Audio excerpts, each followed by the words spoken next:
Are we sponsored by fucking Acadia Water? Yeah. We got the cameras rolling. Acadia, stop using single-use plastic.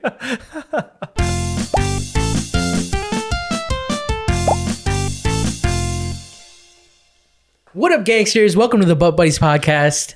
I'm Alfonso. I'm Nick. And I'm Andy. And we're going to talk about traveling today. I think we got some banger travel stories. Who wants to give it a go? I mean, I think it'd be best if we kind of give a background of what kind of traveling we've done so far in our lives, right? I guess. Like, how much traveling have you done? Well, I have done a fair bit of traveling. We've done Mexico several times. We've done Japan several times, and bits of Europe.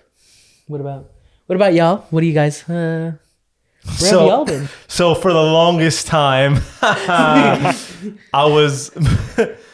You heard of Mr. Worldwide. I was Mr. East Coast. The furthest I went was Fort Lauderdale, Florida. Didn't even make it to Miami, guys. So, for the longest time, I was a strong East Coast kind of guy, straight up on the East Coast. And then East Coast, Beast Coast. Yeah, took a couple trips. I went to Mexico once, did Cancun, and then did California a bunch of times, Vegas, and that's about it. Colombia is going to be coming up. Going to Colombia for I'm the going first to time? Colombia. That's exciting. International. Going to Colombia. Any in a bit. thoughts? What are you expecting? Colombia. Ooh, man. I think equally as important as where you're going on a trip, it's who you're going with. Oh, absolutely. Right? So you could go somewhere with a group of people, and then you could go to that same place with another group of people and have two completely different experiences. Agreed. No doubt. And so I'm going to Colombia with the group of people that you want to go to Colombia with. I will let everyone else decide what type of group of people that is. I am so excited for that. It's going to be a good time. It's in celebration of something, which is also a great reason to travel. I think vacationing to celebrate, whatever. It kind of gives purpose and it kind of rallies everyone to have a good time. Everyone's in good spirits, right? So I'm really excited. Yeah, and I've never been to. I've never, besides Mexico, I've never really been out of the country. So I think it'll be a good experience. I got to brush up on my Spanish a little bit, but. Yeah, excited. So traveling for me, work in progress. How about you? What about you, Andy? I've also done a ton, just like you. Yeah. So we got Japan, we got Germany, we got a bunch of Caribbean, we got Dominican Republic, we got Jamaica, we got Bahamas, and then we got studied abroad in Prague, went to like 10 countries while there, including like Iceland, Greece, Croatia, Italy, loud flex, just to name a few. Went to Mr. Beast Coast and Mr. Worldwide. Yeah, no, we got two completely ends of the spectrum here on the couches. But that's awesome, being able to kind of see all those spots. Yeah. Do you still have places that you want to go? Like you're like, I need to go here still? Yeah, so while I was studying abroad, I intentionally didn't go to like the very popular countries to go to. So I didn't go to like England, didn't go to Spain, didn't go to France, didn't plan to go to Italy. I ended up going, but only went to I'm assuming I still want northern, to go. very northern, Exactly. So I want to go back to Italy eventually. Italy's pretty fucking big, yeah. I left all of those because in my mind I was like, I will eventually go there and I'll save those. I'll go to all the other countries that are a little less popular and go to those. Yeah. So like I went to Budapest in Hungary, I'm not trying to go there. So good on you for that. But there are still places that I really want to go because I traveled so much of Europe. I haven't traveled much of Asia aside from Japan and Thailand. So I really want to go to Korea. Oh, Korea sounds so sick. Like, I don't know. Like, I guess just like the whole, like, it's just like it's like Japan, but not. It's like, you know what I mean? It's like it's like Japan. That's it's like, not gonna anger anybody. No, yeah, I've definitely canceled myself. No, but it's just like a very like Eastern countries are always very interesting because it's like, they're just so, in a lot of people's minds, it's very, a lot of the things that they do aren't the norm for us, or at least Western countries. So I think just like going out there, checking out like bunches like spots and like traditions and like just learning about stuff like that is super interesting. I think that's why I like fell in love with Japan. I'm sure if I went to Korea, I would probably fall in love with Korea too. But yeah, no, going to like, where we going to? Busan, Seoul, fucking Just do it all. yeah, just do it all. I'd actually be down to go to the demilitarized zone. That'd be such a cool place to go. Like just to That's see. in between. That's both like of them? in between North and South Korea. Yeah, it's like the one area where you can like go as like a, without trying to. That is I just hit want to up say that North is Korea. a crazy feud, by the way. That is like, Oh, North and South Korea. that is like, It's madness. that is insane, But I agree with your sentiment on Korea. I've never been to Japan. I've never been to Korea. I've never been to any of those Asian countries. Never been to Asia, but I would love to go. I think it's almost the reason why I would want to go there, just because it's so different, right? Like there's like everything Vastly there different. is so different. Like aside from the culture, just like the way of life. It's just different methods of thinking, because Right, exactly. I think Western cultures are very like it's like self-centered. They're like very like, oh, it's the me show, or at least in the U.S. like it's the me show. It's like if I'm on that Sigma grind set, and like Everyone's living in their own Truman show. everyone's just in their own bubble, like not giving a fuck about what other think or like about other people.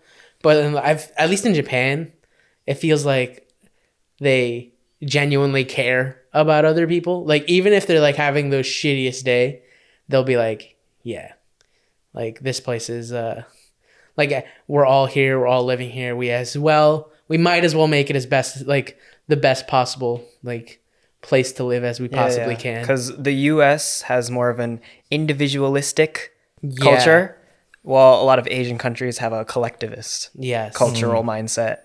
And so I think that's why there's the very typical thing about like Japanese people always saying sorry, because they always don't want to be like causing any sort of interference on other people. Yeah, they just don't want to seem like a burden, Exactly, Like it's just, and I think that's very like, I don't know. It's definitely weird for like people out here in the West, but it's like, it's just people being conscious of other people's like feelings even more so than if you were like just here in the US, where it's like, yeah, you could say whatever you want, but people don't take it to heart. But it's like, you still like, you don't know how people will take things. So it's always like, yeah. So do you have like a story of like when you were in Japan and you were being like a total American dickhead and some very nice Japanese person was very humble about your actions? So the thing is that I'm no Jake Paul, right? I'm no Logan Paul.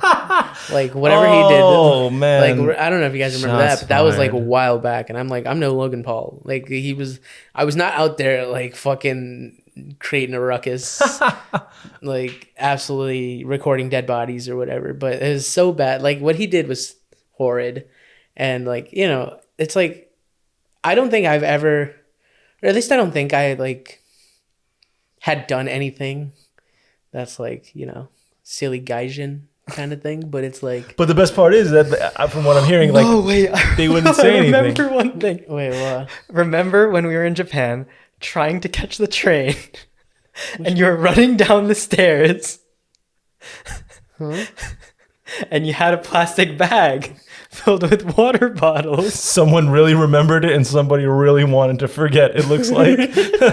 You still don't know?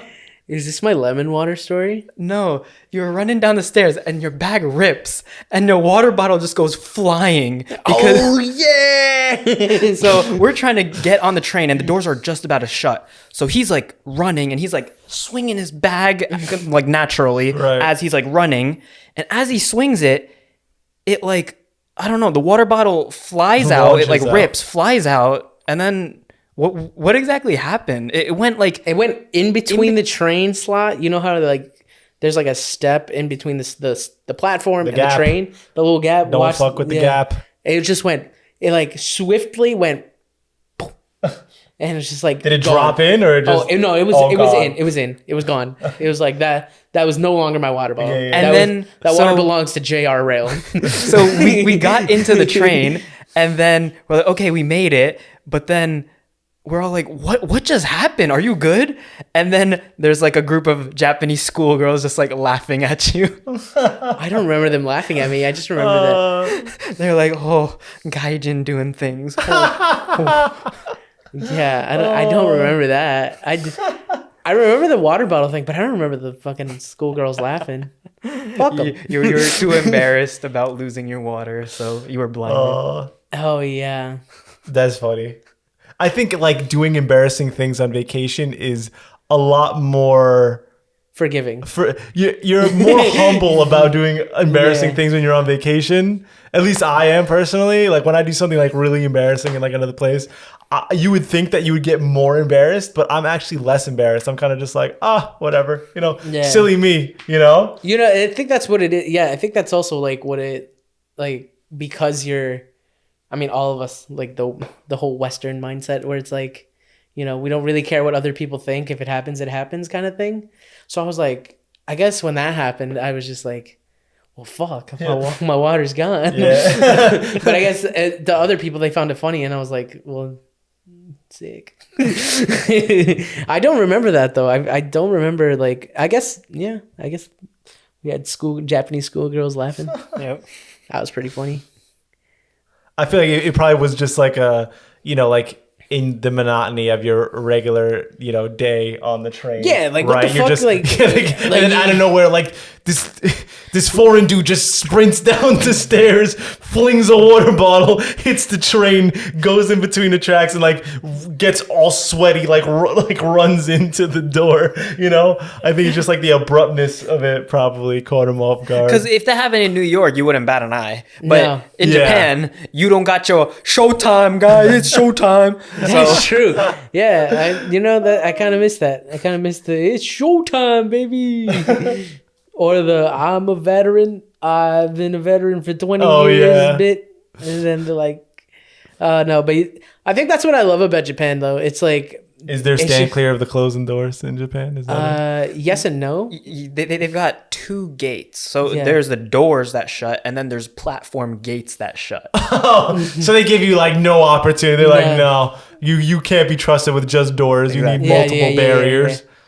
Yeah, but I feel like so it's stand clear of the closing gates and doors. Pretty much. Essentially. I mean, the doors, the thing is that these trains are so punctual. Right. That they're like, once you see that it's time for the train to leave. Yeah. It is time for the train to leave. Right. And so I think that's like the cool bit of Japan, where it's like people will respect that. Oh, like F in the chat, I'm late. But there's so many other countries that have such good public transportation. Yeah. Like while I was in Prague, the public transportation was so easy. Like it wasn't exactly like there was a clear schedule, and it wasn't exactly punctual, but it was so easy to get around anywhere you want. The same thing goes to like when I was in the Netherlands or basically anywhere. Like there was no need to ever use a taxi or car like too much. Mm-hmm. I think that's like something that Europe and these other countries, they do really, really well. And we've kind of... we're slacking. Since kind of like the US is like a newer nation, right? We were kind of like, oh, bro, there's already cars? Cars are already invented? We don't need none of that. You don't need a bus. We got our own little personal buses. You can take it wherever you want, And I think it really is awesome to go to a place and just be like, yeah, I can hop on the train to the bus to get wherever I need to be. I don't have to deal with a car, parking a car, all the other things that come with it, But then you're relying on like getting back via the same way. True. And which is just, I don't know. I'm sure you've seen the videos of Japanese rush hour, but it is a roughington. Oh yeah, Japanese rush hour is tough. Rush hour is tough. I don't know if you guys seen the videos of the Indian trains when it's rush hour. Oh, the train doesn't even stop. You just gotta run. It doesn't stop. Like like the amount of seats on a train is just a suggestion, you know? It's like if you can fit somewhere on the vehicle, inside or out, you're good. You So know? many people hanging on the They're sides, hanging right? like just insane, you know? Madness. And I can't even imagine like people that's like their regular thing. You know, it's like you're just now another Wednesday you're for like, them. oh, am I gonna get a seat on the subway or am I gonna have to stand? You know, or over there it's like, am I on the inside or the outside of the car today? You know, like that's just an insane kind of mindset to have. But with travel stories, I wanted to ask you about this one because this is something that I saw and I was like, what is he doing? And to this day, I hope you know the story that I'm talking scared. about. So this was, you know, back a while ago when you were studying abroad in Prague and you were posting photos, you know, periodically on your like Snapchat or whatever. And one of the photos that you posted, it looked like you were in this really weird bar or something like that. And everybody was wearing masks and it was all black and like all the like bartenders, they were all wearing like latex and stuff like that. Okay. Do you know what I'm talking about? So this could have been one of two places. So and it was like gold. There was like a black room and there was a gold room. And yeah, I'm probably doing a horrible job describing it because the picture could not be described with words. So while I don't remember the rooms that you're describing, there were two bars that were in Prague that I actually went to. I think I went to each twice, actually. And the gimmick was, one of them was called Anonymous Bar. Anonymous with those typical anonymous masks. That was just, I don't know, the theme there. And so the bartenders would just wear that and you could wear those masks yourself. And that was that. But it might not have been that. The other place I went to, I forgot the name. It might have been called like The Alchemist or something.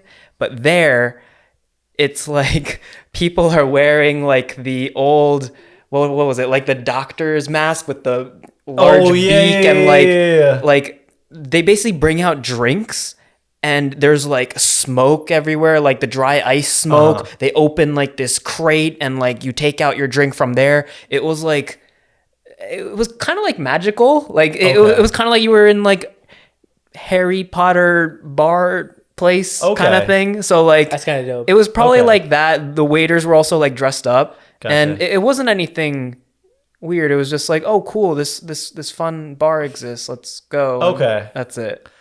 I don't know if I'm relieved or disappointed that that's the true story behind it. I feel like it was kind of disappointing because it wasn't really anything. It totally looked like some crazy sex dungeon shit. I'm not even lying to you guys. I saw that and I was like, I don't know what kind of weird shit he's getting into in Prague, but honestly, you do you, bro. You do you. You know? So that's another like great thing about traveling, man, is that there's just like all these like weird fucking places.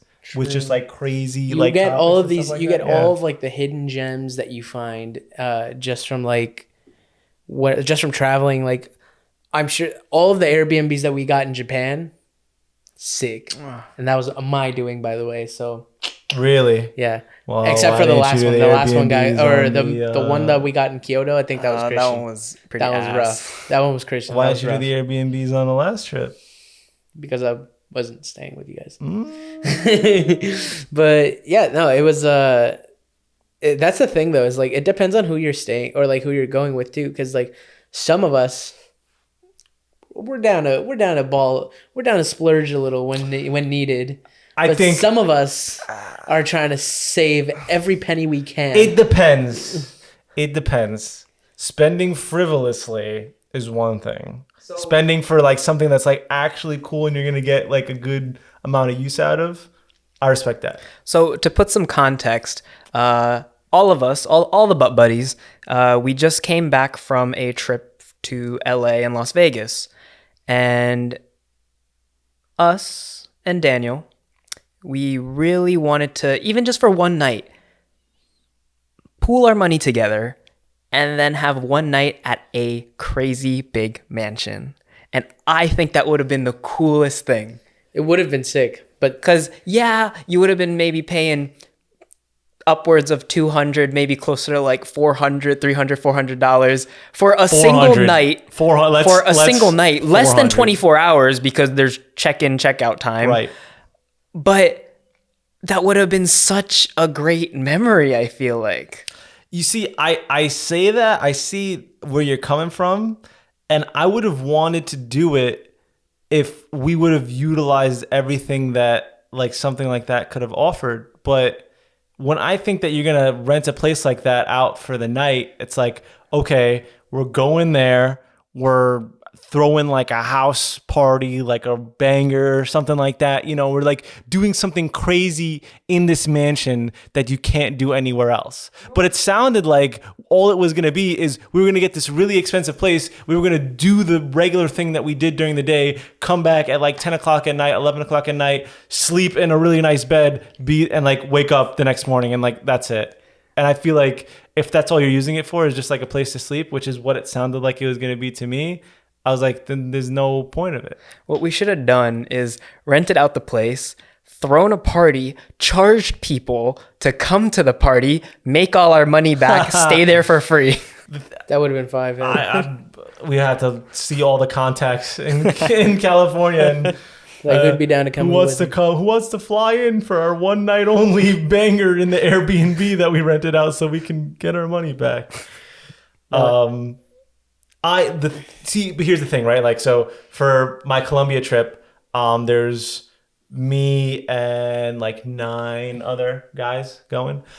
So we're straight up renting like a 10-bedroom villa with like a rooftop pool and everything like that. So we're like doing this whole kind of big extravagant house type of thing. But one, there's enough people to use every single bedroom, you know, and 2, it's kind of like it's significantly cheaper in Colombia too.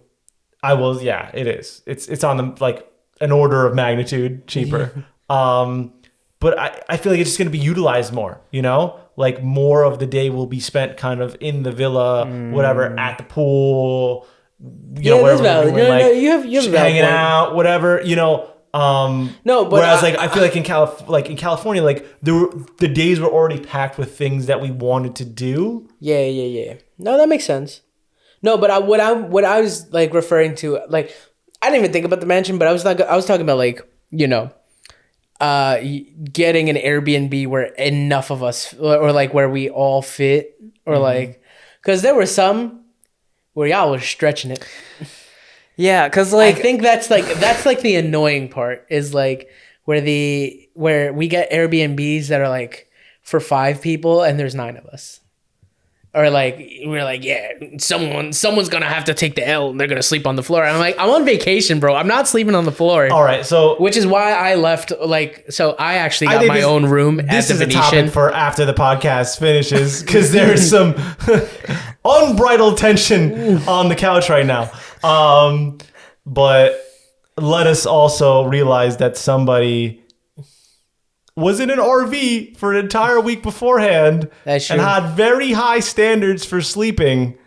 Actually, my fucking back was like donezo. That shit was cardboard. The RV, y'all think that shit was comfy? That shit was, I may as well would have been sleeping on a table. So taking the L on the floor doesn't sound so bad, does it? Sounds like the same thing. So I was not dealing with the floor. I'm just saying. I will say it's tough. It's when you travel and you have a large group of people. Yeah, I think finding an Airbnb that has enough space for people comfortably is one. It's difficult just to find in general. Like the amount of places that will have 6+ bedrooms is smaller, and then on top of that, the ones that do. Like, you do have to justify price a little bit, you know? Oh, like, no doubt. No, I'm not saying... Are we going to spend 5 times as much money? Are we going to get 5 times as much enjoyment out of it? Or would we rather spend less money, but then we can have that extra money to go out and do whatever attractions we wanted to do, or spend money, go to the casino? Just ball out on everything. That's exactly the point. Just ball out on everything. I wish I was rich. Like, You'll make the money back. I mean, it comes and goes. Yeah, I think it's different levels of frugality, right? I think everyone has like a frugal meter, and I think we could all collectively say, like, when you're on vacation, the frugal meter goes down a bit. You're way more tolerable. True, but your bounds don't change. You know, so if it's valid, yeah. if you're a pretty frugal person, but then you go on vacation, like I know me, I'm still gotta have in the back of my mind, like, ooh, that's that much money, you know, like I'll like swipe my card and say whatever, you know, but I'll always have that voice in the back of my head that says, No doubt. "Are you sure you want to go here? Are you sure you want to eat a Bro, $35 eggplant steak?" Once we hit up Japan and we get the ryokans and we get the onsens, you're gonna be like, damn, I'll spend this money any day of the week. The thing is, sometimes you have to spend more money to have a good experience, because if you're too frugal sometimes, and you like choosing a crappy Airbnb, or like you end up eating at a cheap place and you don't get I love you, Del proper Taco. food. Del Taco sick. Del Taco is sick. So at some level, I feel like I also don't want to cheap out. Wow. Yeah. There is a balance, though. There is. I agree with you. There's no reason to go on vacation unless that's like your goal. There's no reason to go on vacation and look to spend the least amount of money possible, because you are gonna get what you pay for with a lot of things. I think a good example was when we were in Japan. So we did breakfast was usually like 9 out of 10 times convenience store foods, and that's just to say that Japan has very high quality convenience store food.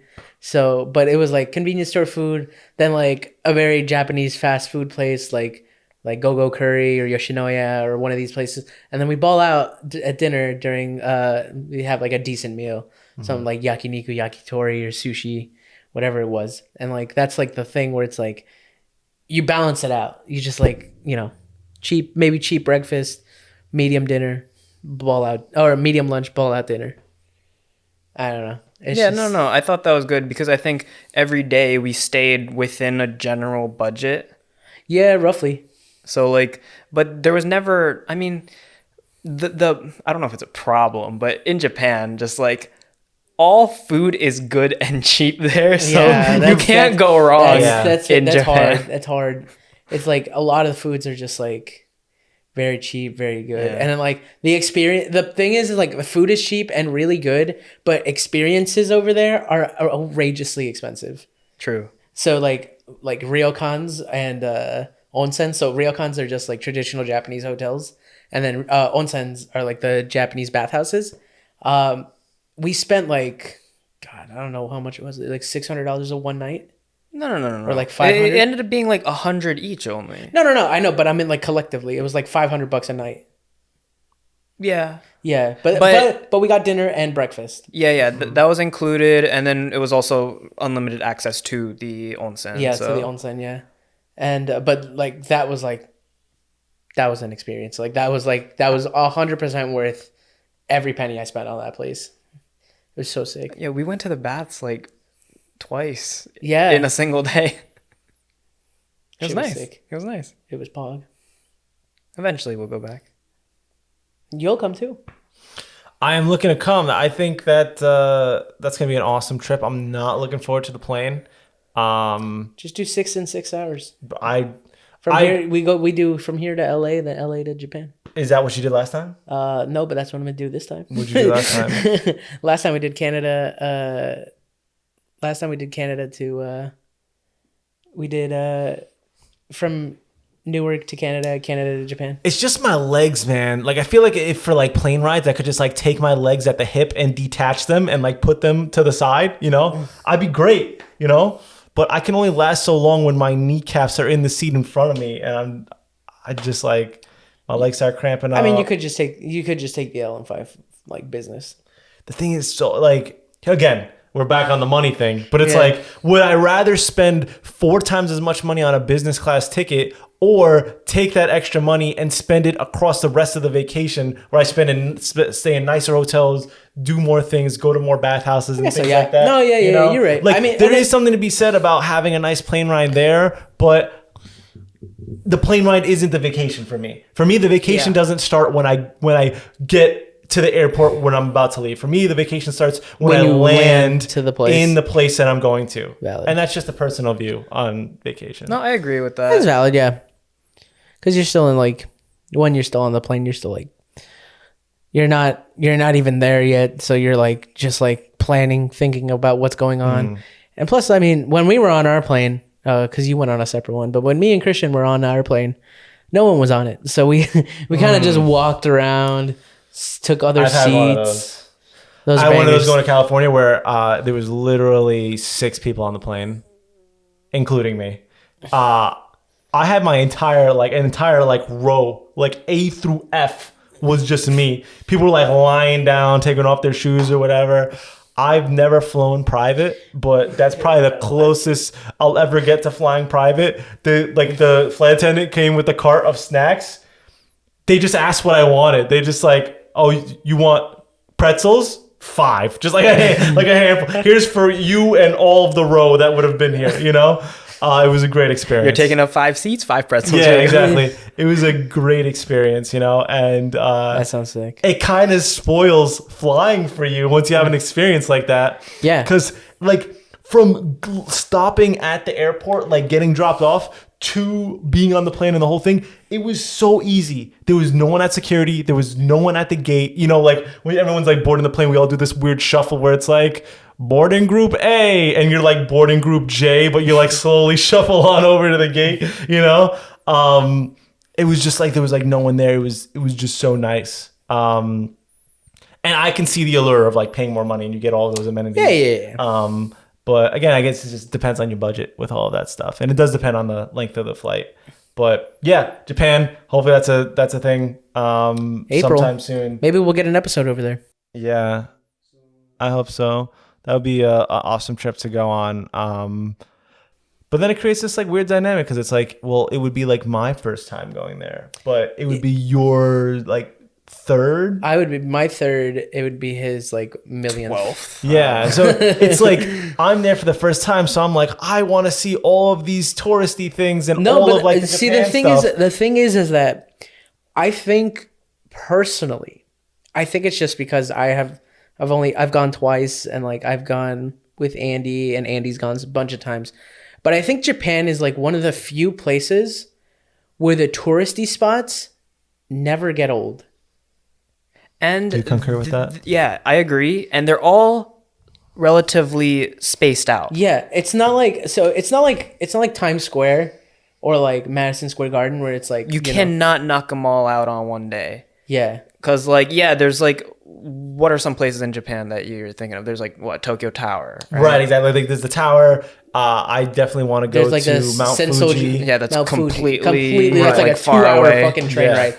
Sensoji Temple, which is probably like the big temple you see on like the the temple, the place with the bowing deer. That's like fucking 6 hours away from. So the thing is, each of these places ends up being a full day, and you end up doing so many more other things around trying to do whatever main sightseeing thing you're trying to do. So it ends up not feeling like it's a touristy day where you just bam, bam, bam, knocking out a bunch of stuff. No, it's just like you're in one section, or you just hop over to a different prefecture, and you're just like, well, fuck, this shit is like, it's like a whole nother world, and it's just, I don't know. I think it's just like each spot has its own little like quirk, I guess. I mean, I remember going back to like the big Sensoji Temple in Asakusa, and so it was just like, I don't know. It just felt weird to be there again, but it was like, I was like, oh yeah, I already saw this already. And it was Christian's first time. So I was like, oh, I saw this already. I don't need to see it again. But then when I got there, I was like, well, shit, this is pretty impressive. Like, this is still pretty sick. Like, this is still a cool place to visit. Like, even though I'd already gone, like me and my cousin and my brother, we all went, like that was the first time I went. And like, we also hit up all the touristy spots. Right. And so I was like, well, this shit is sick. And I'm like, and it's kind of depressing that I know my way around via fast food places, because I'm like, especially Akihabara, where it was like, yeah, Yoshinoya is right here, and if you look out the window of Yoshinoya, on the very edge, you see a McDonald's, and it's like, it's things like that where it's like super cool. It's like you see like Gundam Cafe like right outside Akihabara Station, and like it's just good. It's like cool stuff that's like, and like, things come and go in Japan much faster than they do here. So it's like, things change. It's always new. Yeah. It's always a fresh. Also, I think like one thing about Japan that I think I will appreciate that you guys don't really care about is I'm definitely like the car guy out of the group, right? And Japan is a very interesting car scene. I don't know kind of how prevalent that is just walking around, but even like in the city of Tokyo, like they have all these like K cars and stuff like Well, that. actually, like, so I think those are awesome, by the way. They're like little like mini sized cars. they're like fit, boxes. yeah, to like fit like Japanese regulation. And I feel like I would just have a blast like just walking around and seeing all these like cute little Japanese cars that have like car garages that are like merry-go-rounds They're and very stuff like kawaii, that. yeah. Like it just stuff like that. Like I love. I'm like fascinated by all that kind of stuff. You know. We'll hit up there's a thing that I saw online that I kind of want to go to. I'm not a car guy at all, but I still want to visit this place. It's called Ebisu Drift Circuit. And so it's a place just where drifters just go and practice drifting. It's a That would be strict awesome. drifting course. And they have like this one guy who's like he's like a very famous drifter. And he's like really old, but he's like the king of drifting. And it's like, he's just like DK. literally drift king. He's the drift king. Yeah, no, it's like all that stuff is kind of awesome, you know, and yeah, like all of like the drifting and stuff like that and the JDM. That's why I think that's why Japan is just mad. that's why in my head I'm like, if there's any country you're gonna visit, like or any Eastern country, I think Japan is probably well, I haven't been to the other ones, but I think it's just as a bias. I think Japan is like the most well-rounded and the most misunderstood one, because I think when people think Japan, people think anime, ramen, sushi, and then when you get But there, it's got all that. it's got all that. It's got all that and more. And it's like, it's something that's like, I don't know. I get really like hyped about it because it's like all countries though. Like it is such a misunderstood country because people think it's like, because I had this conversation with my cousin too, and he was like, "Yeah, I want to go to Japan so bad, but I'm not really into anime." And I'm like, "It's not just anime, my guy. Yeah. it's like there's like a bunch of shit that you can do that's like has nothing to do with anime, or like plus these countries have like thousands of years of history and culture just ingrained into them. Yeah, it's like and like something we don't get here in the U.S. Right? Yeah, like the U.S. is like what? Like 300 years yeah, old? we're like toddlers compared to some of these countries. We're babies. You know, so it's really cool. But I will say though, Japan is really cool. But I think, you know, like we were talking about Korea, China, India, like all those like Asian countries have their own kind of thing about them. They do. You know, like China is like so huge. Like there's so many different places to go to in China. You know, one time zone, by the way. Who decided that? Yeah. Who decided that? Insane. You know, India. You know, like all these kind of places. The outrageous amount of people that live in there. Right. One country. So I will say that Japan is also probably, I think you guys might agree with me, the most American friendly place to go to. Yeah, like, you know, a lot of people like it's easiest. I'm not even saying like what the people think of you, just like to get around and like, you know, things to do a lot and of things like are like, that. yeah. You know, because the U.S. influenced Japan heavily. You know, because, you know, it kind of. I mean, a What do lot you of think people, as our resident Japanese a lot of people person? are always worried, like, oh, I don't speak the language. Right. It's gonna be hard. But there's signs everywhere in English. Right. Yeah, That's what I'm saying. yeah, it's probably in like Japanglish, but like Japan makes a very big effort towards having their tourists enjoy their time in Japan. So that's why I don't know, Japan thrives off of the tourism. So that's why they have all these signs in English. Literally go to any restaurant, they will have an English menu. Oh, really? Yeah. Eigo That's menu awesome. onegaishimasu. Yeah, literally almost every single restaurant will have an English menu. So So that's what I'm saying. That like, It's like that's like when people you're a professional traveler, people don't right? know that. Like, Yeah. that's the thing is like people don't know that like a lot of these countries will cater to like people that don't necessarily speak the language, especially in Japan where it's like, well, only Japanese people really speak Japanese, right? It's not like other places where it's like, well, you'll find a lot of people speaking Mandarin or other people like it's just this one place in the world that speaks this one language. So I think they're very like understanding that not many people are going to take the time to learn this. So they're like trying to help out. And of course that like if you got an English menu or if you got like the jank English, it's still like it's way better, and people will feel way like more compelled to be like, yeah, go to Japan. It's super nice. It's super chill. They like cater to people that don't know how to speak the language, and it's like. Can I also just say arcades in Japan like 1,000 times better than arcades here. Like that's no exaggeration. I haven't even been there, and I don't need to be there to see like the amount of lights, the amount of sound, like how enthralling it is. We use so much money at the arcades, but every single coin that we put in was worth it. That's another thing. It's just I don't know, man. I don't know why. Like, it's like why are like arcades over there like so much better than here? I think there's just a culture around it because so many like kids right after school go to the arcades and that's what they do. Right. Because I think Japan's very work hard, play hard mindset.